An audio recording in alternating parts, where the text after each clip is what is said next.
Thank you for joining us for today's discussion on supporting seniors in times of isolation. I'm Lauren Lietzow. I'm the manager of the Foundation Trust, a charitable organization that works with small to medium-sized nonprofits to uplift vulnerable individuals and communities in our area. And this also includes those that are working with seniors and adults living with chronic conditions. So we're joined today by a number of speakers who are going to join us and talk about the different effects of isolation and really some different tips for mental and physical well-being.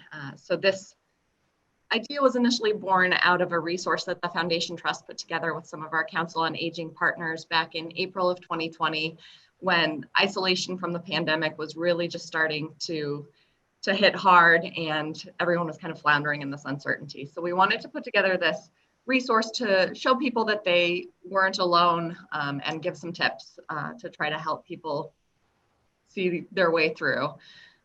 Obviously now we're several months going on a year into this, and so we are revisiting that resource today with our in-house experts and our Council on Aging partners, and we'll just kind of see how things have changed, what lessons we've learned, and offer up some more tips for folks that are facing extended periods of isolation. So it doesn't have to be connected to the pandemic. You know, we're going to be probably facing some other periods of isolation, and so hopefully these will be some tips and tricks that will be able to help see people through. And I know that this is a heavy topic, but this is a fun group, so I think we'll be okay. And with that, I'll go ahead and introduce everybody. I'm joined today by Dr. Jana Presley, who is the Senior Training Associate at the Foundation Trust, as well as a licensed clinical psychologist, the Director of Clinical Services at the Complex Trauma Training, that's not right either, at the Complex Trauma Treatment Center in Boston, as well as founding faculty member of the Complex Trauma Training Institute.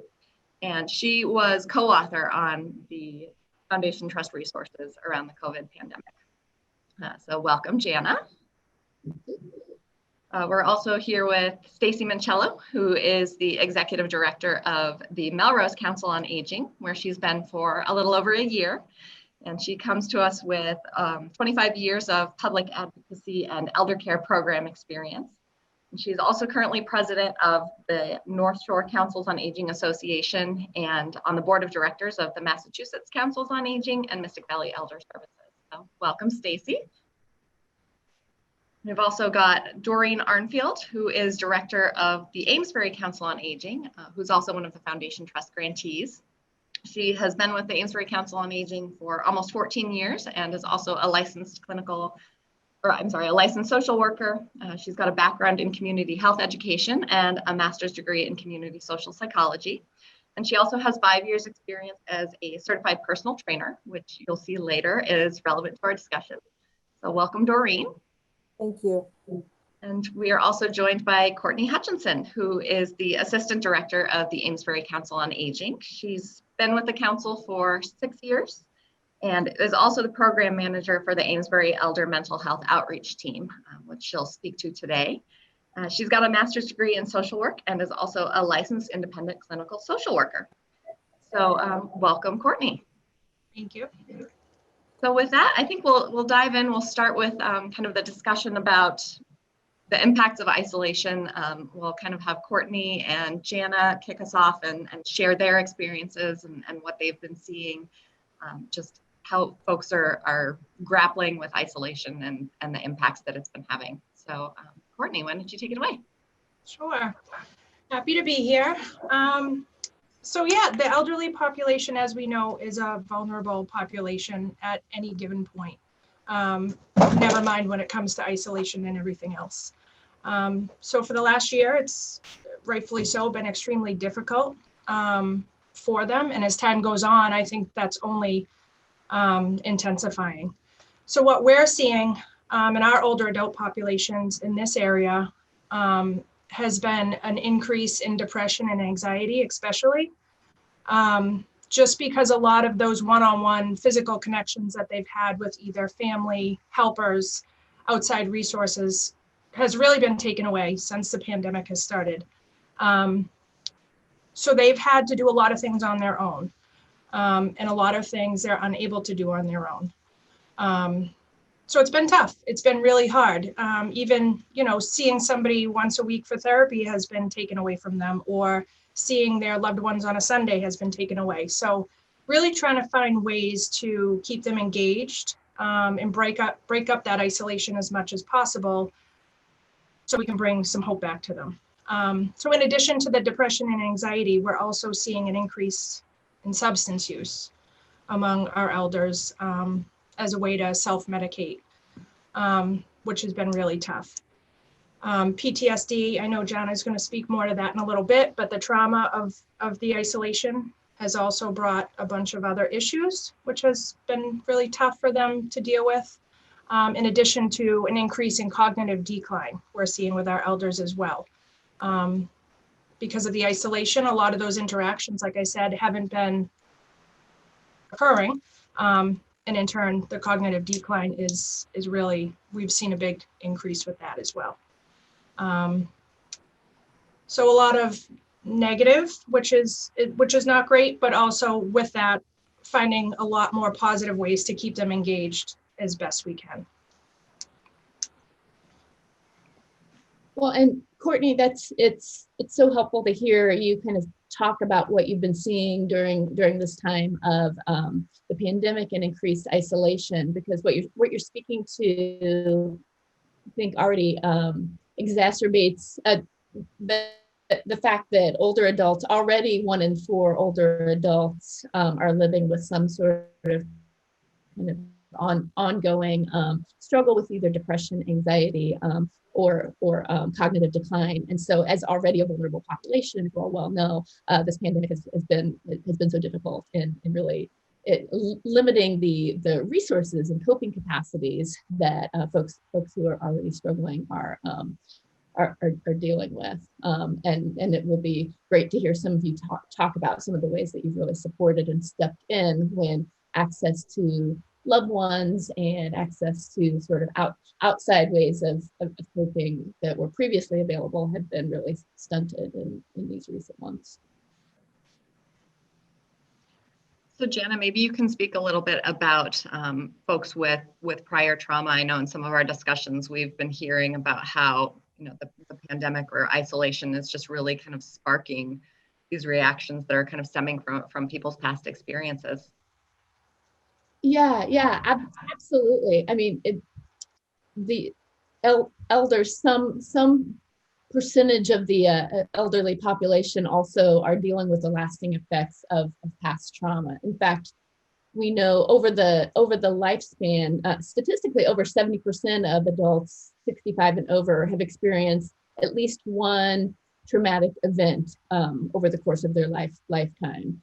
Whether it be military trauma for our older adults who are veterans, or a past sort of single event trauma.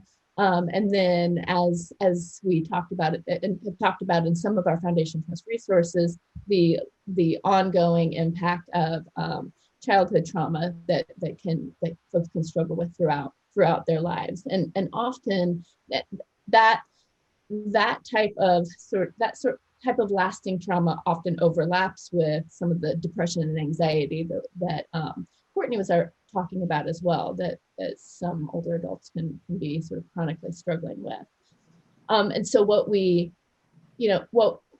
see with the isolation is again that some of the memories or the earlier life struggles that came with PTSD or came with some related depression or anxiety that sort of mapping onto past trauma has been again exacerbated by isolation, by lack of access to support of others, lack of access to therapy or movement or some other kind of life-giving resources or patterns that were previously available in kind of day-to-day life.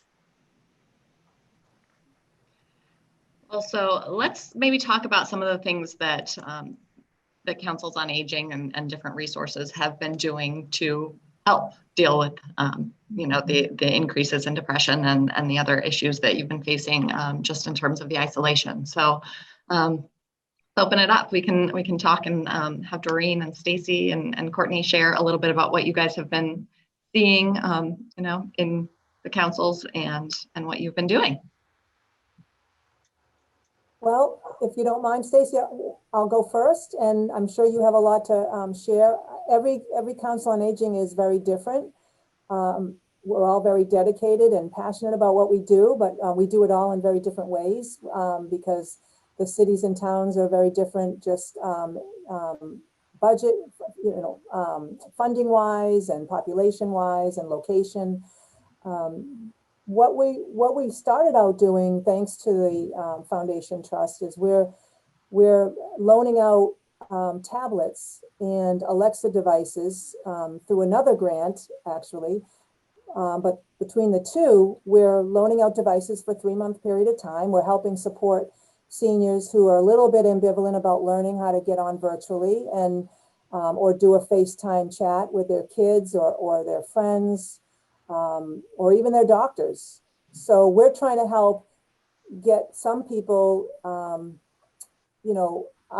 up and feeling confident about how to use technology. So we're here to support them doing that. That was pretty much our first project. We have tablets with Wi-Fi built into them, thanks to you guys at the Foundation Trust. Now going forward, almost a year later now, we're going to possibly have a program where we can actually give some tablets to people to actually keep. The initial program was just loan them out for 3 months, and then hopefully they could afford to buy them themselves. But we might have some funding that's going to allow us to actually give those tablets out. And so we're doing a lot of hand holding. We're offering our services via telephone. Sometimes we'll drop a device off at the door and then work with them through the telephone. And once they can get up and running, we might do a video chat or some kind of like we're doing here. So that's one of the things. We also did a lot of outside programming this year. When the weather cooperated with us, we had some extra funding through the state for to buy 3 big canopies. So we did everything outside. We had a health fair for 5. We extended it, I think, 8 weeks total, with flu shots and free lunches and trivia games and sponsors that were able to, meet in person a little bit with some information, educational materials, live music. So just trying to find whatever ways we could at a safe distance to socially connect. And now here we're hunkered down for a little bit longer, but there is an end in sight. We know that. So we're trying our best to, to try to get people more technologically savvy, because whatever happens in the future, opening up and going back to somewhat normal, I think it's going to be here to stay as far as winter nights when it's slippery and icy, or somebody's homebound, maybe doesn't have transportation. This is something that they can rely on. So that's one of the things, but I want to, I'll let Stacy say a little bit about what they're doing in Melrose, and maybe we can go back and forth. There's many different programs that we're offering. Thank you. Hi, everybody. So, I mean, we're pretty much sort of doing the same thing, but it's modified depending on what our logistic issues are here. We are doing the drive-through events. We are definitely updating our database, because we would have address and telephone numbers, but not have emails. So we're trying to make a connection there to get the database updated. Because one of the hardest things now, because the center's not open, is how do we get the information out to all the seniors? As far as some of our other programs, we've been basically linking the seniors to online programs that they can do. So it could be Senior Planet, it could be Yay Maker. Some of these are no cost, some of them have minimal costs.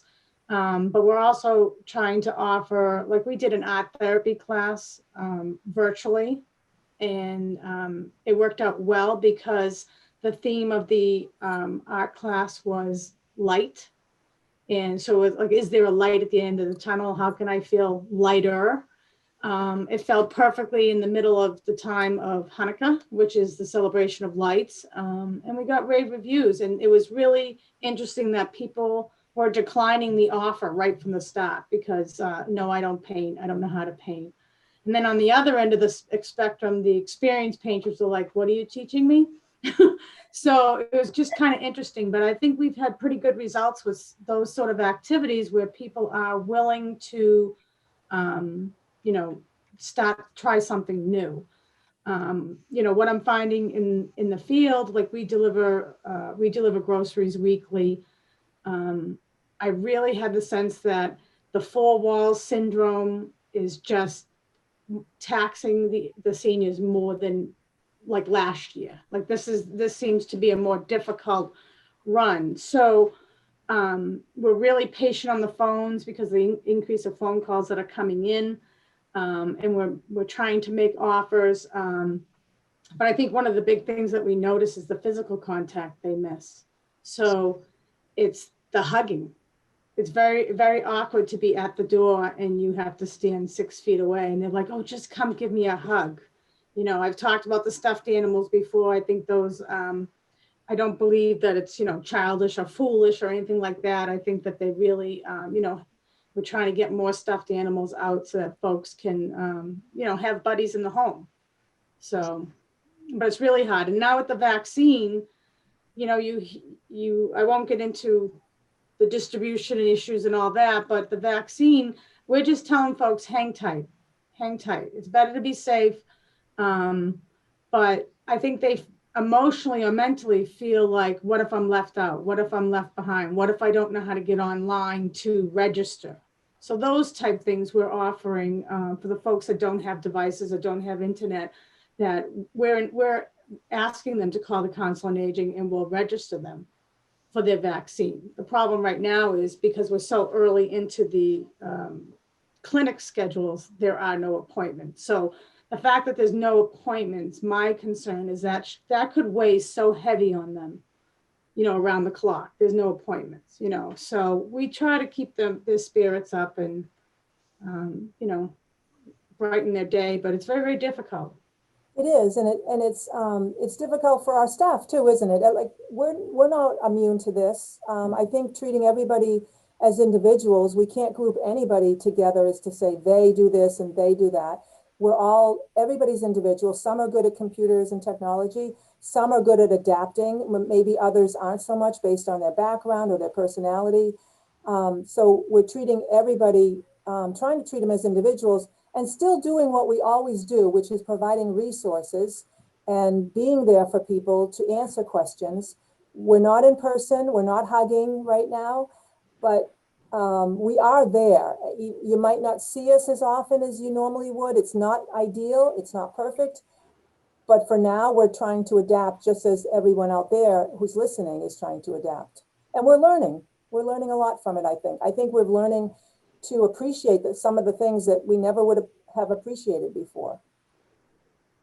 Right. Doreen, I'd love to just jump in. I'm so glad you brought up the just the topic of staff as well, because I think that's so important to note and reflect on, that those of you on this call, you know, your staff are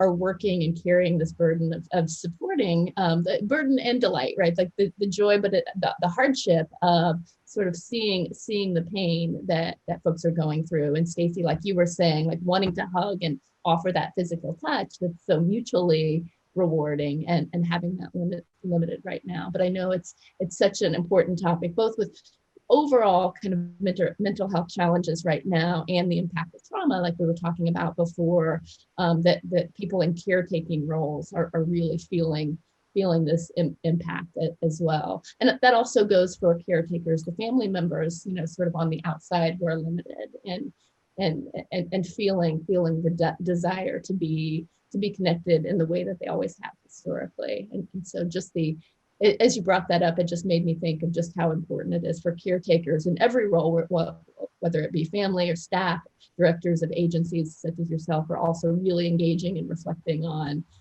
you know, how am I taking care of myself and how are we supporting each other as colleagues? so critical. Self-care is huge, and we're very concerned about our caregivers. We have a social day program that's been closed since last March. So we're very concerned about those caregivers who don't have the respite that they used to have. So we're looking into, so talking about self-care as you just did, caring for ourselves, and that's what we're going to talk about here, mentioning some tips and ideas, what everyone can do. It's self-care for everybody. So somebody that's caring for someone else, even more so, it's that much more important. I mean, when you talked about the mental health and how prevalent it is, mental health concerns, we did a survey, a needs assessment of about over 6,600 55 and over residents in Amesbury, and 2/3 of that 6,600 reported having mental health concerns, which really surprised us because, well, one, it told us, well, maybe the stigma isn't quite as strong as it used to be. Maybe people are feeling more comfortable reporting that, or maybe it's more prevalent. But either way, that was before all this happened. So can you imagine? So we're aware, and we're doing, you know, I think everyone's doing their best to try to help each other.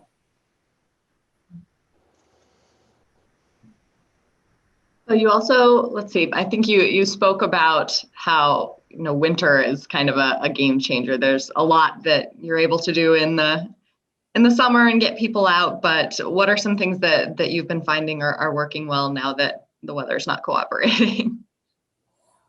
Well, that's a tough question. Stacy, I don't know. For us, it's phone calls. It's mostly phone calls. The people that are able to get on we're trying to encourage people to get on, because seeing somebody's face and a smile, I think, has a great impact on those, you know, that are feeling lonesome and bored and just by themselves. So that's our push right now, is to try to get people on right now, because we know in a few months we can get outside doing some things. But for right now, if we can just use that to get us through. So it's really just phone calls. It's, you know, Meals on Wheels and food delivery. We have a monthly traveling chef lunch that we're offering. So people come by curbside. We give them their lunch and we say hello, and it's wonderful for us. Courtney and I get a lot out of it.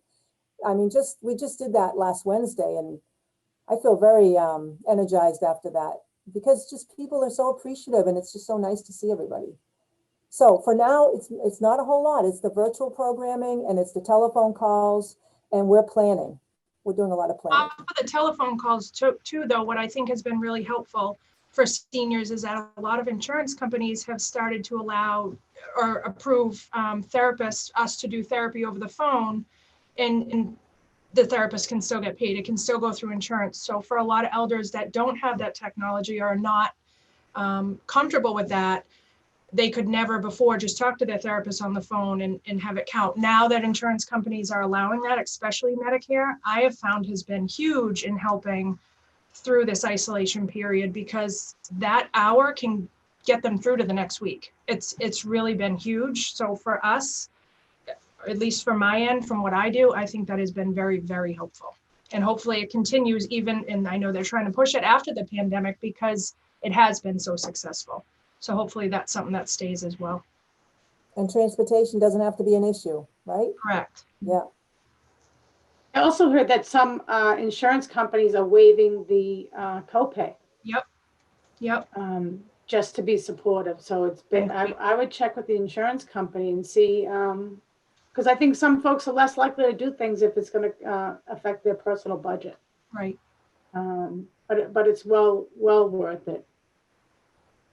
So, I think too, our Zooms have been a way to connect. I mean, if we break it down, there are seniors that have access and there's seniors that don't have access, and then there's seniors that need training. So we've been trying to make referrals. We have the foundation in Melrose, which is called SDM, and they can make one-on-one appointments. I'm pretty sure they're virtual now, but which may be a problem if you can't do virtual, but they're actually moving right now. So I have to be careful about sending folks there this week, but they're great as far as teaching seniors. They have an immense amount of patience, and they use simple language that not to overwhelm the elder. So I was just curious how you Yeah. see virtual things progressing. So obviously that's become what we're all doing these days. Do you foresee, you know, once we're out of the woods on this, do you foresee continuing offering these virtual programs, or will you just, you know, get fully Yeah. back to in person? Yeah, no, I do. I think we'll take advantage of being able to be in person to actually do some tutoring, you know, some support. I think it'd be so much easier if we could sit with somebody at a table and show them and watch them and let them ask the questions as they're doing it, rather than over the phone or, you know, some other way. So absolutely, it's here to stay. And I think we'll just chip away little by little. And we're still going to offer our virtual programs, like I said, for those people in the wintertime that don't want to go out when it's icy, or aren't driving after dark, or don't have transportation. I think it's here to stay. Well, and it's so it's such a nice reframe to, as Courtney was bringing up before, just the virtual option now for some might really chip away at some of the barriers to participation for older adults who, because of transportation or even physical disabilities, may have not been able to access some of the in-person resources. So the changes in insurance and Medicare that have opened up some of this access might be a really nice silver lining to, you know, sort of level out or have increased access when those barriers are present. I've actually had people say to me, a couple elders, that they feel like their doctor, more positive, but their doctor treats them different when they're doing over the phone, or they feel more connected because they don't feel like this woman's words, didn't feel like she was being judged for like her appearance, if she was disheveled or couldn't get dressed because she didn't have an aide. Over the phone, she feels like her doctor really hears her statements more and hears her words, which I found interesting. So she actually, as much as she hates technology, prefers now talking to her doctor over the phone as opposed to being in person. So that was something neat that I never would have thought of on my own without hearing that. So it can be helpful. Really cool. One other thing I wanted to mention that it's in the early stages right now is we're going to probably be partnering with another organization in town that's going to partner with us to offer our seniors a recovery coach for those who have relapsed maybe during this pandemic, substance use disorders. So this recovery coach is going to be that person that's sort of, you know, there for them a couple times a week, maybe 2 or 3 times, maybe, I don't know how often, but someone to just do a little hand holding to get them through where they need to be to stay sober and, you know, so we're looking forward to that. We're going to offer more caregiver support groups and substance use disorder support groups and grief support groups. We're really looking hard at grief because there are lots of people who have lost a loved one, a family member, a friend during this time, which has been more devastating than usual, where obviously you can't go into the hospital, you can't do the hand holding, or funerals, you know, are not the same. So we're really paying attention to supporting people around that. I think also what I'm finding too is I try to engage the senior in a conversation that sets them up to have something to look forward to. Because I think similar to what Doreen said, the sad part of all this is eventually when the senior center opens up, and this is from a staff perspective and an older adult's perspective, that some of the people are not going to be with us anymore. You know, that's very, very difficult. But what I was originally trying to say was that if they have something to look forward to, so like right now they can't, I'm struggling with the sun, I apologize. They can't go outside. So what we say is we give them resources to virtually do a walking tour of, you know, Museum of Fine Arts, or do a tour of the, you know, watch the animals at the San Diego Zoo or the fish at the New England Aquarium. And then when we're able to open up, we can get outside, even if we have to social distance and do, like we did the walking tours of the fells. And it was well received because you've really nailed, outside, breath of fresh air, experiencing nature, but also having company and being able to walk through the woods and chat. So we just basically try to tell them to look, schedule something, make an appointment with yourself to do something so that you're not sitting saying, oh, it's the same shows on TV and I have nothing on my calendar. In the beginning, it was funny if we said, hey, can we plan to meet? Oh, well, let me check my calendar because it's so full. That was funny. It's not funny anymore because their calendar is still empty. So those are the type tidbits of advice that we've been giving the seniors. Where are you finding humor? I know that, laughter is the best medicine, and it's hard, there's a lot that is scary right now. And so how are you helping to find that light for people? Like, what are you doing around that?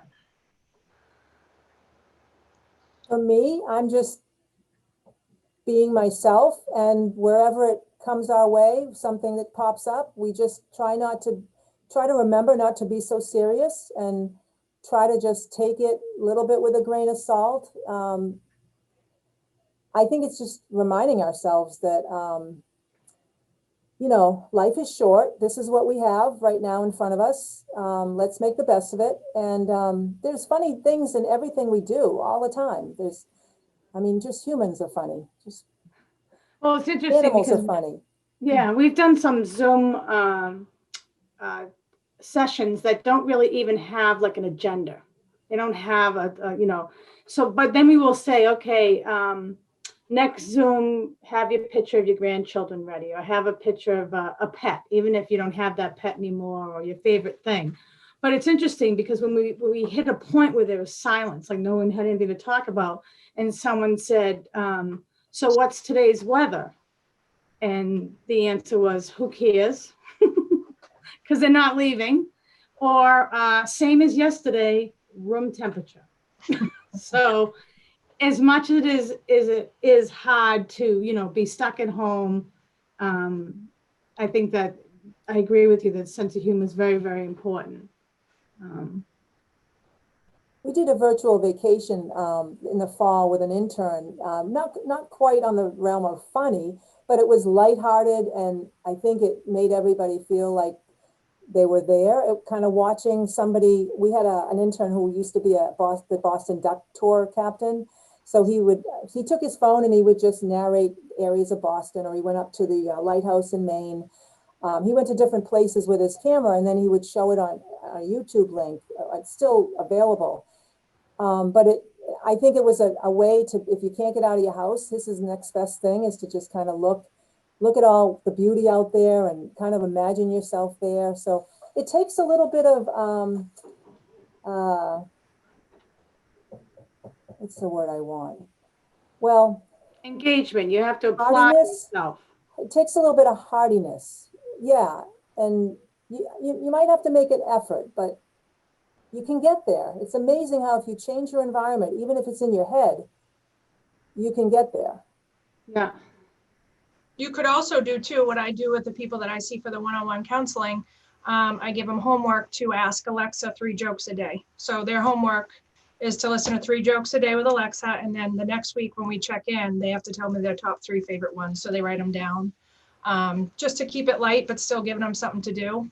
And they really enjoy that too. That's a great idea. It's fun. And that gives them something to do, something to focus on. Yeah. And maybe they'll develop that habit on their own afterwards. Yep. Yeah. I need to do that. I need to learn some jokes, practice my joke telling. Well, you guys have been coming up with so many creative ways to engage with people, and it's just amazing. You are such an asset to the communities that you work in. And so, thank you so much for everything that you do to take care of the seniors.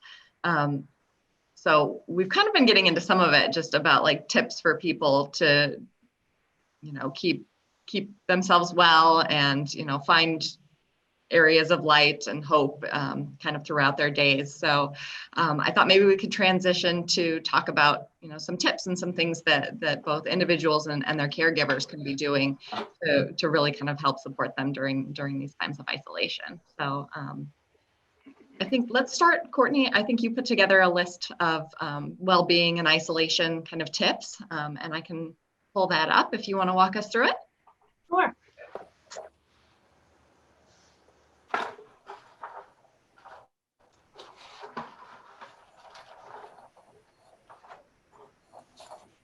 Okay.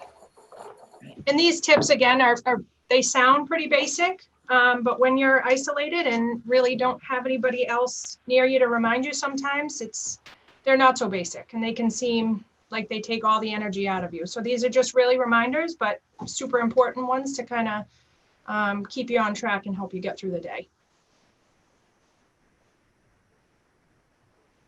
Okay, so the first one we had down is reminding everybody to take their medications as prescribed. Again, it sounds pretty easy, but can be really difficult when you don't have that reminder, or you just really don't feel like getting up out of bed in the morning. So remembering to take the medication so that you stay healthy mentally and physically is very important. Again, staying hydrated, very important for people both with chronic health issues and even those that don't have those. But again, when somebody's not reminding you and the last thing you feel like doing is eating or drinking, it's important to remember to do it because it's going to help you feel better. Shower. This is a big one. We see this.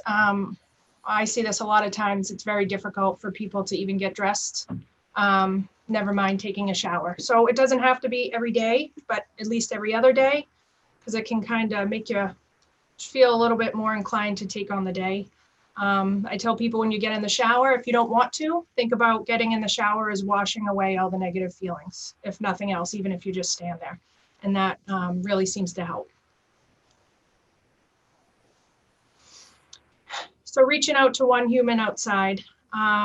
We're big on this in Amesbury, even if they don't have anybody else to call, if they call us every day.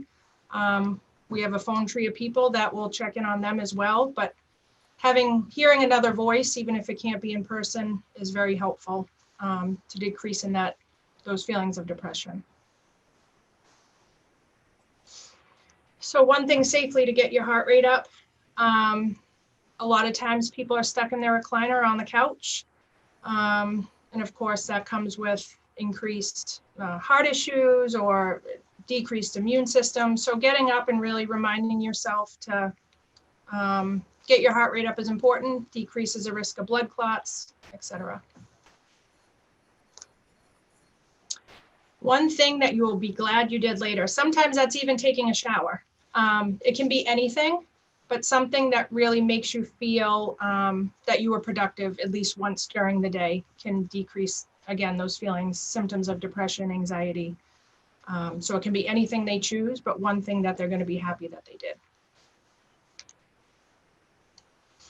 And then one thing just because you want to, not because you have to. Again, that can be pretty much anything. What we do or what I do with the clients that I see is they state it. Whatever it's going to be, they state it, whether it's coloring or watching a movie, or some people just like to do laundry and fold the laundry. Whatever it is, they just have to say it out loud and follow through with it by the end of the day. Clean one thing, space. So for a while, this one was put on there because people were feeling overwhelmed with the condition of their home. A lot of elders had home care or somebody in the home helping them at the beginning of the pandemic. And that was taken away for a while there. So they were feeling more overwhelmed than ever before just because things were they couldn't stand up to do the dishes or they couldn't put the laundry away. So just breaking it down into one thing a day can help with that anxiety.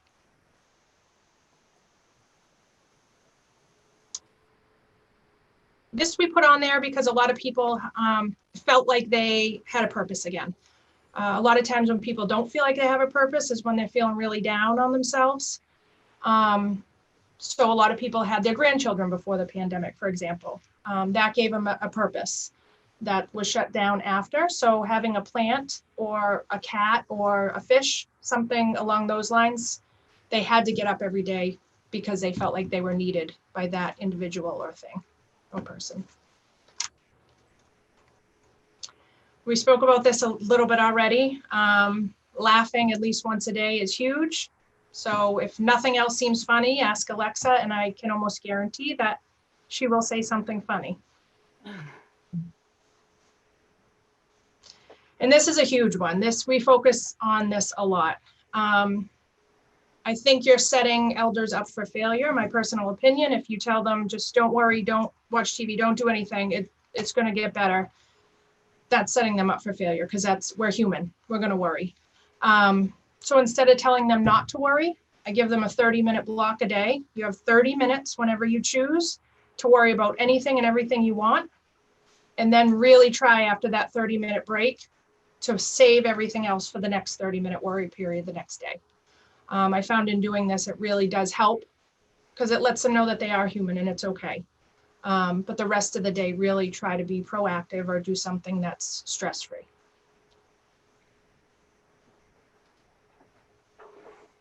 Okay, well, we'll also get into some tips about coping with stress in general, but I wanted to stop and see if anybody had any other additions to things that were kind of isolation specific. What I really liked was when you were saying that you should state what it is that you're going to do, like by giving voice to it, then that gives it some more weight and some more power. So I think that was really helpful. I agree with that, Lauren. As a personal trainer, that was like the most important thing is people need to be accountable to others. So to say it to someone else or to write it down or to say it to yourself even, those things are real important and more likely you're going to be successful if you do that. Yeah. But the one comment I wanted to make from Courtney's last tip, I have a lot of worriers in my family, so I'm going to give them that 30-minute block of worry time. I'm going to give them that suggestion. I think that's a great one. I think that another good point that you brought up, Courtney, was to, mix it up a little bit. Yeah. Maybe, and limit your exposure to watching the news or mindless scrolling on social media, those type things, and invest in yourself and just pick something else. Right. Yeah. I think that also what stuck out to me too was just like the daily routine of things too, of like caring for yourself, caring for an animal, like doing these things that, if you're able to kind of keep going with those routine items, that can have a big impact too. Yeah. And I think a lot of times because it has been a year and there are older adults that have not left their home in a year. I think that they lose track of time. I don't think that it's, and some folks have even been saying that they have memory issues. But I think it's all related to being, feeling confined. So it's, we're very patient when it's, what is today? And so it's very hard because if they think they already took their medications, that was really yesterday, Right. But stay, calendars, anything. Alexa, what is today? Yep. So let's hope we're on the last. My Alexa just answered. That's funny. Too funny. Let's hope we're on the last leg of this. And the last leg is always the hardest, I feel. So. Yeah. Well, and it's been like Groundhog Day. I mean, everybody's been feeling it, but imagine being so confined, then of course it's going to just be exacerbated. Yeah. All right, well, let's see. We can go ahead and jump and talk about just kind of coping with stress in general, because that's a big piece of this as well. So I'll pull up some more pieces and let Doreen take a swing. Sure. So this list is very, similar, related to the isolation tips that Courtney was reviewing. And it doesn't, just like that list, this list doesn't mean you have to do all of them and overwhelm yourself. You pick one or two that makes sense, change it up if you get bored with those, just try things, see what works, some things work best for one person, might not work best for you. So, you know, you have to know yourself a little bit, and most people do as they're adults and they're a little bit older. They kind of know themselves well enough to know what works, what will work, or just try it anyway. Even if you doubt it'll work, try it once. I always say try it something 3 times and see how you feel about it. So this is more long-term. The isolation tips were, you know, of course, while we're in this pandemic, and kind of a short-term, but all very good tips to use all the time, actually. The first one that I was going to talk about is honoring your emotions. Don't judge yourself. Don't let others judge you.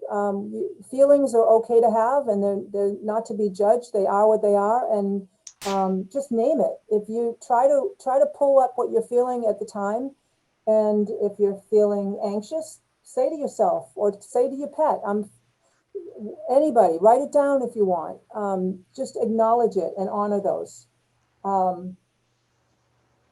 Allow a range of emotional experiences today and observe your emotional process with curiosity than with judgment. So don't judge it. Just okay, I'm anxious. Why am I anxious? Maybe I didn't sleep well the night before. Maybe I had too much coffee. Maybe there's something on my mind that I've been really worrying about for a long time. And that might pull into the other tip of just allow yourself that 30 minutes of worry time. The second tip is do something that involves planning for the future. Now, Stacy mentioned this earlier, like something to look forward to. Go online, don't overdo it, but go online and buy someone a birthday or Christmas gift. Buy yourself a gift. Schedule something you've been putting off for a while. Maybe it's a phone chat with a friend, or maybe later in the week, schedule it for later in the week. I have to say, some of the people I've talked to, when they had something to look forward to that day, I could see the difference in the tone of their voice.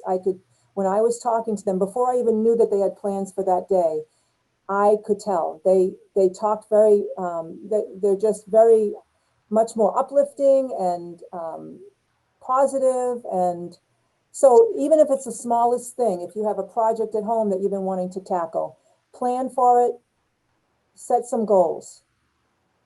The third thing is about nutrition. As Courtney mentioned about hydrating, you know, a lot of times, especially as we get older, we don't have that thirst mechanism, and we don't really know, and we can't rely on feeling thirsty to know when to drink. And if you don't drink enough, you can be very lacking in energy, and sometimes you won't think properly, you won't be clear-headed. And that's sometimes just as simple as drinking water that will help your body to, you know, to do what it needs to do to have that energy and think clearly. Try not to overdo it on the carbs. Oftentimes when we're stressed, that's what we turn to is carbs. Try to limit your carb intake, limit your sugars. You will feel better. Limit your refined sugars especially. They do contribute to stress on the body and inflammation. Try to get comfort in a different way. Instead of relying on the food sources, maybe make a cup of tea. Can't get a hug right now necessarily unless it's somebody within your house, but maybe you can get one from your pet, your dog or cat. I don't know if I'd hug your bird, that might cause harm, but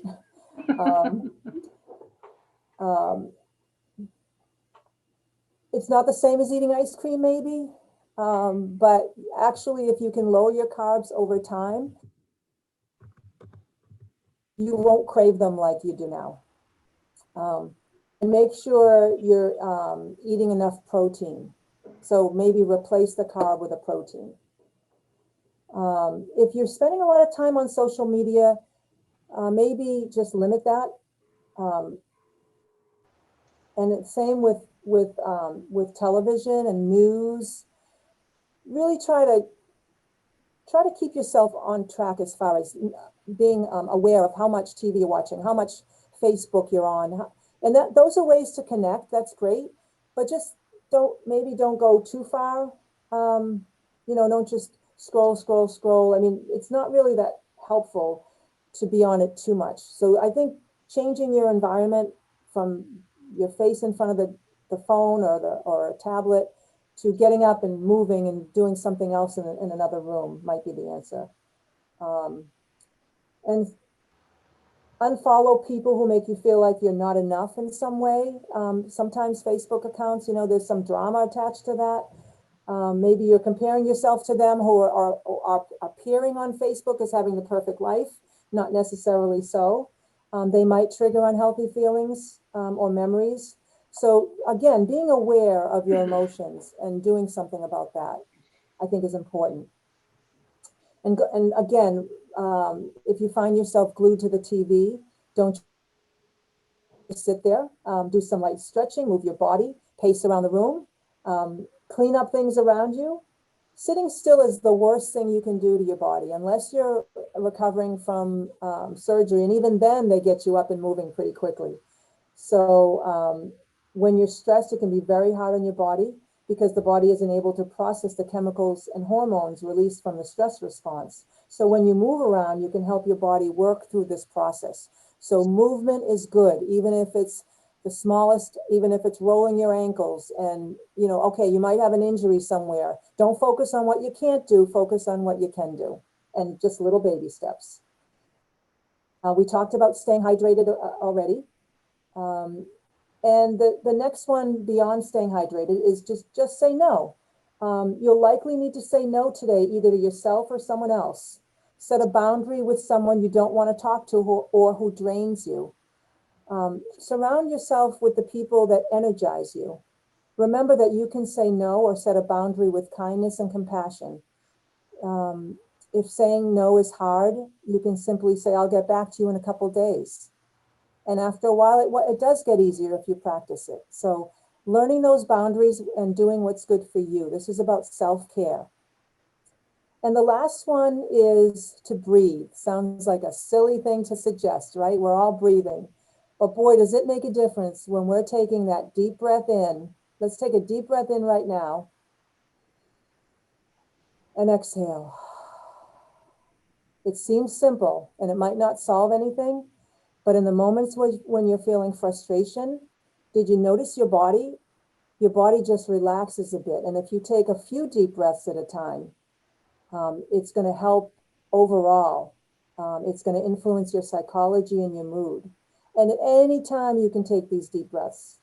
So be present with yourself. Don't abandon yourself today just because there's a lot going on. Remember to breathe. So you might even take a certain time every day. It might sound silly, but maybe you put it on the calendar to breathe, just slow, deep breaths in through the nose, exhale through the mouth for maybe 5 minutes a day, even if you sit there, almost like meditation, very close to meditation. You don't have to do, like I said, you don't have to do all of these 8 things. Pick a few that resonate with you and remember that some self-care today is better than nothing at all. Thanks, That's Dorothy. all I got. Anyone have anything to add or comment on? I just wanted to point out real quick, the first one Doreen said was honor your emotions. I meant to say this earlier, but I forgot. This goes for everybody, but especially with older adults. They have a really hard time, a lot of them, with the saying, we're all in this together. So we might all be going through the pandemic together, but it's important to remember that everybody is experiencing and feeling different based off of what they've been in their life. So if they've been through trauma before, this is going to be even harder. Or if they lived, when all those diseases when they were little, this is gonna affect them more. If they struggle financially, there's so many different ways that people are gonna feel. Nobody is gonna feel the same. So it's important to just remember that, we might all be going through the pandemic, but emotions are gonna be different for everybody. Well said. Yeah, I agree, Courtney. Just that having whatever those emotions are validated can be so freeing, right? Just having to be able to name for yourself and have someone name with you just what you're feeling right now, and the fact that that's so hard, and just even the freedom of that can bring so much relief, as opposed to having to hold it in or pretend that it's something that it's not, and feeling even more stigmatized for this feeling. Yeah. Great. Well, for anybody that may be watching this that is feeling like they're struggling or need some additional help, do you guys have any recommendations for resources where folks can turn? I mean, obviously to the Councils on Aging, but are there any others that stand out to you that you'd like to mention? Well, in Amesbury, there's so many resources, other than the Council on Aging, but you might want to call us because then we can refer you to all those other places. The Elder Services of the Merrimack Valley and North Shore has a green book. It's actually right here behind me, and that's a really good resource to look at pretty much anything you might need. We have the Pettingill House in Amesbury. We have the Link House, which is a recovery center. We have food pantries, food markets, so many good resources. Jeannie Geiger Crisis Center. But I think the Council on Aging is the first phone call to make, and then we can, because we do this all the time, we know those players and we can, refer out. Would you agree, Stacy? Right, I agree. And I think that we are sort of the hub of resources. And I think I can speak for all Council on Agings that we have a no wrong door policy. So if it's something that we don't have the resource for, we'll find a resource. I'll tell you, in Melrose, we have Interface, which is a city-sponsored program. It's a hotline. You can call the number. You can get a consult with a mental health professional, ask them about resources. Of course, it's based on insurance and availability. And it's interesting enough, Psychology Today I've been hearing that that's been working. If you go on to psychologytoday.com and put in your insurance and your area, they can link you with mental health providers that are accepting new patients.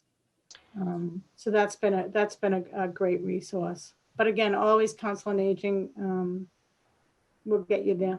I also think it's important to note too, because I think sometimes people think with COVID and all the medical stuff going on, if you're having a mental health crisis or honestly just feel so hopeless and down, you can still call 911 and get yourself help. There are still people at the hospital that are very much, that want to help you. I think a lot of older adults sometimes think, well, there's so much going on with COVID, it's not going to be safe. But if it's that bad, you can always get the help. There's still plenty of mental health professionals at the hospital that are there to help too. So that's important. Right. Don't wait. And I think a message too is tears are okay. Yeah. Within the 30-minute suggestion that we made, but I'm hearing from seniors that, I'm not a negative person. I've never been a down person. And now all of a sudden I'm crying. Tears are a natural release. And I think it's good for our elders to hear that it's okay. If it becomes, more frequent, then reach out.